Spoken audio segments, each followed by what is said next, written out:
Hello beautiful people, and welcome back, and it's so lovely to have you here with me in this fortnight's energy reading. Now I do hope that you've been getting something out of the fortnightly energy readings with your guidance with your everyday life, and it's been bringing you some kind of clarity or understanding where you are at and what you need to do with moving forward in your own future and your own journey here on the earth plane. So today we'll be doing a energy reading on trust. Now, trust plays an important part in our energy work when we work with the energies of those that are crossed over from the other side. And it's probably one of the most common questions I get asked from people.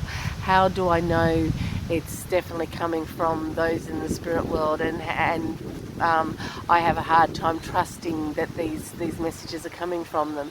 So trust plays a huge part in when we do energy work, as well as when we interact with everyday people. So this energy reading will be based on trust. Now I'm going to pull out 3 cards from this lovely deck that we've got here, and let's see where we start. So that's 1, that's 2, and this will be the 3rd one. Okay. So the first one, we break these readings up into 3 groups, as I've said before. The first group is where we are in the present moment, in the past, and where we are in the present moment, and third is what's to come. So the first one is, it's a beautiful medicine, I think it's medicine woman. I don't know if you can see this. It's a beautiful card with medicine woman on there. So the old shaman lady coming through, and our shamanic relationships to our shamanic background. So the medicine lady was somebody who had the gift, as well as used the herbs and that to help heal somebody. So in the we're asked to be looking back to our ancestries and seeing that there always was someone who was gone to for guidance in the tribe, if you want to call it, or the community, the local community, for all the spiritual wisdom that we needed. And the female is often one of the ones who would have been a medicine woman who was there. And the female energy, that very nurturing, mothering energy, is to go back and nurture ourselves. So to look back at the past and see that the female has played such a strong role in getting us to where we are today, and to recognise that we are all that Mother Earth connection. We are all connected with Mother Earth. We're all connected with each other, and that we are all guided here in the divine wisdom of the truth, and that we can ask our ancestors to come forward and help guide us through the situations, to give us trust. Now, we don't always trust ourselves, and we put our trust in other people's and that's not always the best guidance for us. Is when we learn to trust ourselves, is where we learn to trust who we are. So or we could go to the wisdom of the female side that comes through, because that's very dominant in this reading at the moment, the feminine energies that are coming through. So the next one is blossoming. I don't know if you can see that. I'll just bring it up nice and close for you.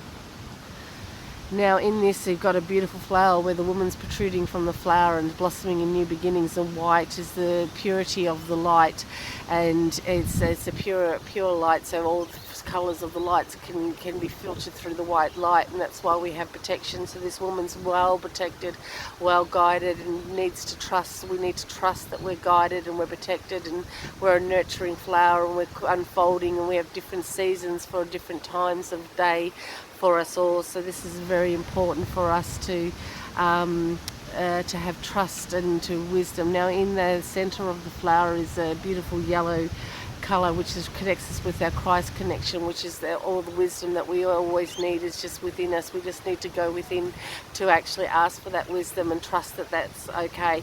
But we may not have always done it in the past, but as we get older and a bit more wiser in our old age, we learn to trust our instincts a lot more. And it's one of the things that we have to learn to do as a process that's within ourselves. No one else can give us that trust that we need except for us. We're the ones that needs to trust our own instincts and trust other people. We are wise enough to discern who's right for us and who's wrong for us and who's a good person for us and who's not. So we can learn to trust that in our guidance. So sorry, I was just looking over there and seeing if that card was coming into view, and it wasn't. So the next one is home. So in this is again the feminine energy comes in again. It's got the female's head over a bowl, and the bowl is the wisdom that's holding it, and the female, the higher connection with ourselves, is something that we don't always trust, but as we've gotten older and are wiser and collected all these wisdom things that and we've been collecting them in our bowl, and we're learning to trust ourselves and trust what's going on, and trusting the situations with people and relationships with people, and understanding that it takes two to trust. It's just not a one-way street. So these are all the lessons that we learnt over the last 20, 30, 40 years, and as we learn to trust these instincts, we're collecting them all along, and that trust should become stronger. And that's the same with the spirit world. As more that we work with the spirit world, the more that we open up to the spirit world, the more that they give us, which is correct and guidance wise and love wise and hope wise and divine unity from those that are crossed over, the more our trust will grow and flourish. And it's not something that can happen overnight, but it does take time, and it does take, like with anything, we just don't give your trust away. You learn from a very young age that if you just give it away, then people will take advantage of you, and so you build trust with somebody, and those in the spirit world want to build our trust and allow us to know that they're still around us and with us. So hopefully you've been able to get something from that, and I do hope you are enjoying these psychic readings, like I said at the start, because I'm having great pleasure in doing them for you, and I'll see you again in 2 weeks' time.